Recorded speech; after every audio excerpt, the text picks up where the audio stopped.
Let me welcome you to my channel, Languages, an academy of knowledge economy. My name is Josephine. I am the digital professor. On Tuesdays, I teach a course in philosophy of religion, theology or religion. My Ph.D. is in philosophy of religion. On Fridays, I speak or discuss germane important issues that are of great concerns to all of us. So I want to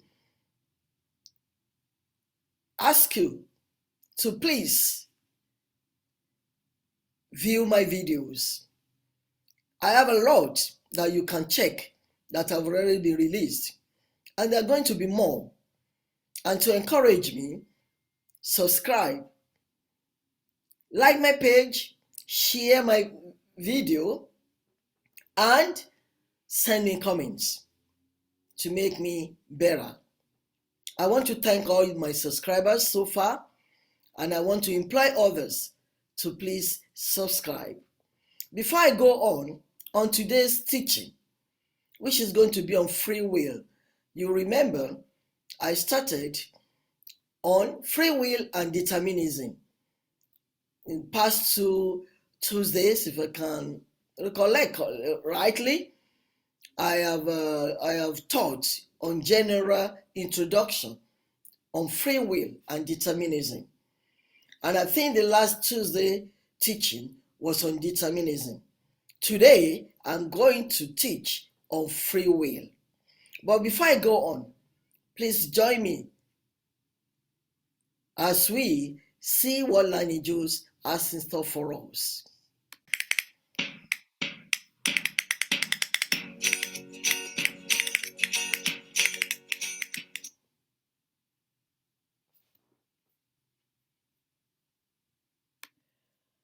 I welcome you back. Like I said before we went on that break, today's teaching is going to be on free will. In fact, let me first of all welcome everybody once again to the month of October. And I know that October is gradually in the middle of the month. Middle in the month, which means we'll soon be going into November and then December. By God's grace, we all started this year 2022. We shall end year 2022 successfully, alive, and witness many more years. For those who are just joining me, my name is Josephine. I am your digital professor. And today's teaching is on free will. For those who are familiar with this, my channel, they know how I love to show my PowerPoint presentation so that you can follow me as I teach.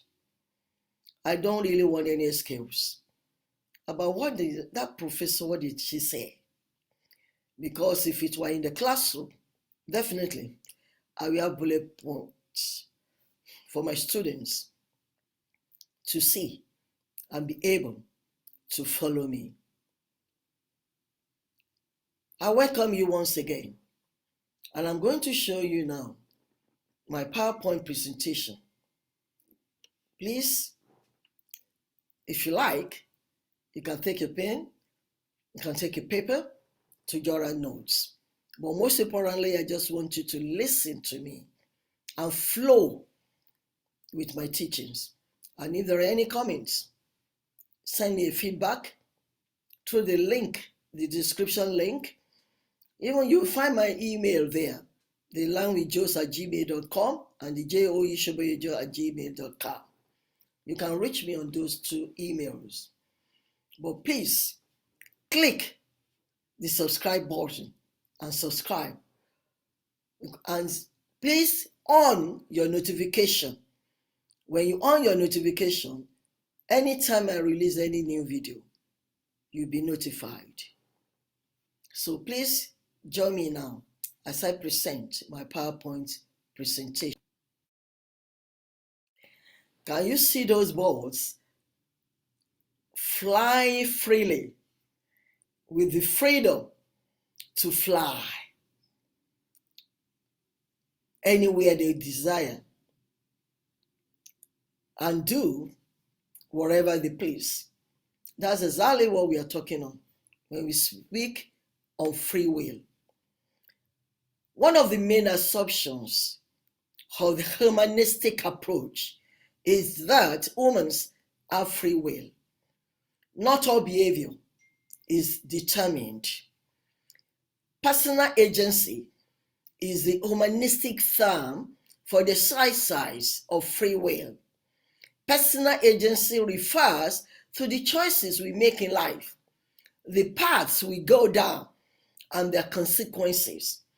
And that is why it's important to weigh our options, to choose well our paths, because the consequences of our choices, we will definitely reap it. We will reap what the consequences of our options in life, the consequences of the paths we tread. And for humanistic psychologists, such as Maslow in 1943 and Rogers in 1951, freedom is not only possible, but also necessary if we are to become fully functional human beings. We are known as rational beings. So to be functional, fully functional, then freedom is necessary. So both Rogers and Maslow see self-actualization as a unique human need and form of motivation, setting us apart from all other species. Thus, a line is drawn between the natural and the social sciences. Let's look at an example. When two chemicals react, there is no sense in imagining that they could behave in any other way than the way they do. Because once they merge, you will see the difference that comes from that merging or mixture of those chemicals. For those who work in the laboratory or scientists, they understand this perfectly well.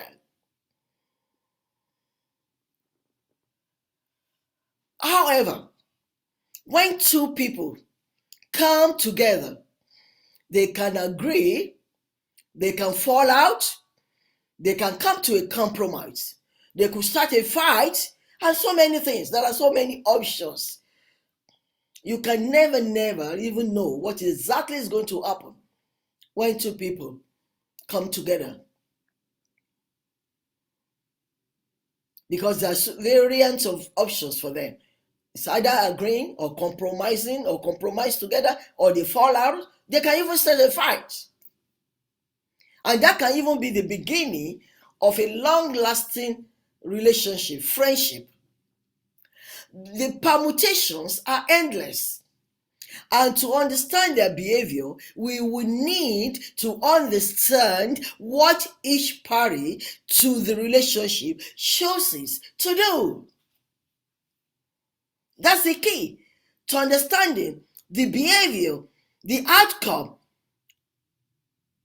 the product, or when they meet or come together as humans. Because then you must understand what each party to that relationship chooses to do.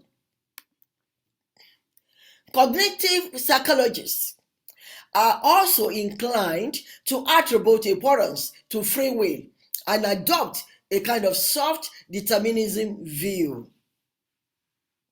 However, whereas humanists are especially interested in our choice of ends, that is, how each of us sees the road to self-actualization, cognitive psychologists are more inclined to focus on the choice of means. That is, what are your choices in getting to that self-actualization? In other words, for them, it is the rational processing of information that goes into making a decision that is the primary interest. Conscious reflection on our behavior is the best way to achieve goals and learn from mistakes. Now we talk about choices. The calculation, strategy, organization, and so on are critical elements in governing our choices. Some will say nurture, some will say nature. Times and environment where we are.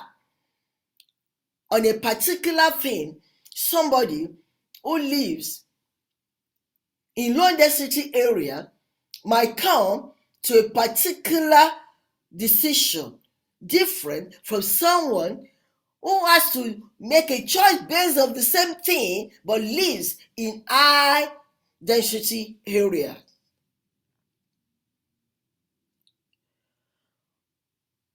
I repeat that for us to understand what I'm saying here.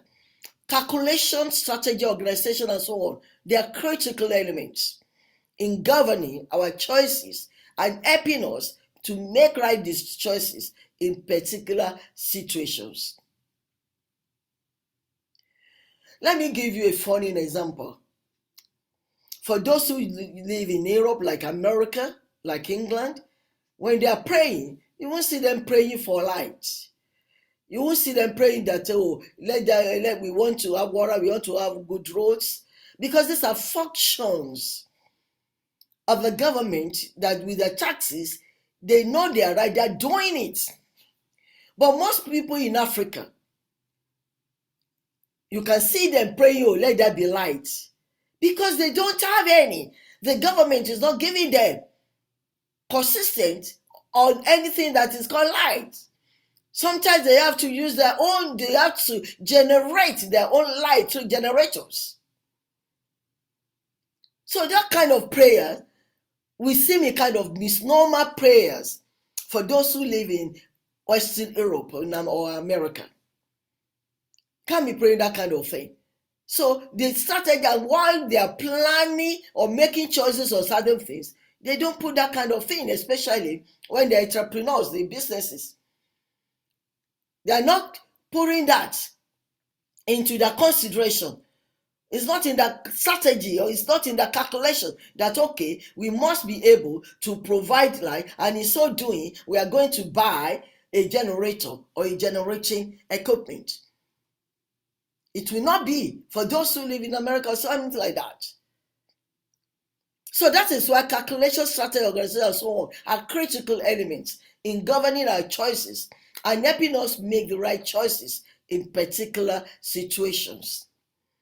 Mental illnesses appear to undermine the concept of free will, and that is why there are two categories of people exempted for free will. That is the mentally the same people. Let's say the same people. Those who are not stable, mental illnesses, those who are suffering from mental illnesses, and then a child who cannot decide anything on his or her own. So mental illness appear to undermine the concept of free will. For example, individuals with OCD lose control of their thoughts and actions, and people with depression lose control of their emotions. Ranged against the deterministic psychologies of those who believe that what is the inevitable are those who believe that human beings can control their destinies. However, there is also an intermediate position that goes back to the psychoanalytic psychology of Sigmund Freud. At Foresight, Freud seems to be a supporter of determinism because he argued that the unconscious controls our actions and thoughts. But however, the very goal of therapy was to help the patient overcome that force. Indeed, without believing that people can change, the therapy makes no sense. Neofrudence. Several Neofrudence have taken up this insight. One of the most influential has been the Eric Fromm, 1941, in his writing, Fear of Freedom. He argues that all of us have the potential to control our own lives, but that many of us are too afraid to do so. As a result, we give up our freedom. And in giving up our freedom, we allow our lives to be governed by circumstances, other people, political ideology, or irrational feelings. When you're supposed to be a rational person, to think rationally, that's what makes you better than an animal. However, determinism is not inevitable, and in the same choice, we all have to do good or evil. Fromm sees the essence of human freedom. In summary, psychologists who take the free will view suggest that determinism removes freedom and dignity and devalues human behavior. Because when somebody says you have no freedom to make your own choices, it devalues you. So by creating general laws of behavior, deterministic psychology underestimates human beings' uniqueness and freedom to choose their destiny. There are important implications for taking either side in this debate because the debate is ongoing. Deterministic explanations for behavior reduce individual responsibility. And I give you an example. A person arrested for a violent attack might plead that they were not responsible for their behavior due to their upbringing. Their father was so violent and shows violent behavior to their mother and their children. Or when they were young, they had a bang on the head and received earlier, the bang on the head they received earlier in life, or recent relationship stresses, or a psychiatric problem. They can go on and go on, giving reasons why they are not individually responsible for that violent attack. But in other words, their behavior was determined. That's what they are saying. That they didn't have a free will to choose that behavior they had because it was determined.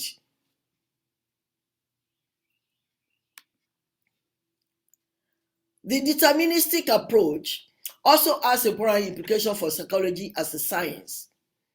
Scientists are interested in discovering laws which can then be used to predict events. It is effortless to see in physics, chemistry, and biology. So as a science, psychology attempts the same thing, to develop laws, but this time to predict behavior. If we argue against determinism, we are in effect rejecting the scientific approach to explaining behavior. A pure deterministic or free will approach does not seem appropriate when studying human behavior. Most psychologists use the concept of free will to express that behavior is not a passive reaction to forces, but that individuals actively respond to internal and external forces. It's active, not passive.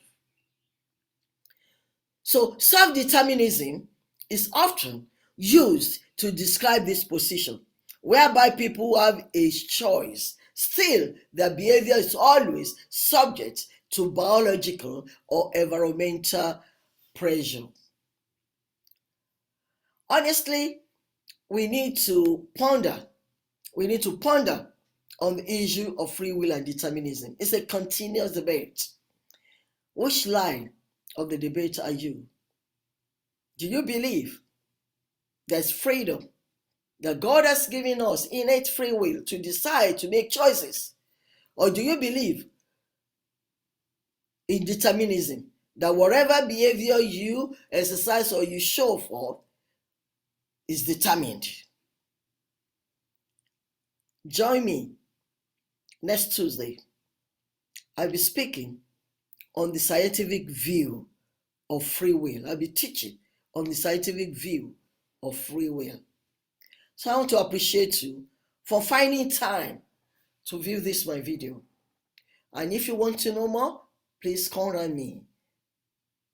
I love you, and please show me love by clicking the subscribe button and turning on your notification gadget.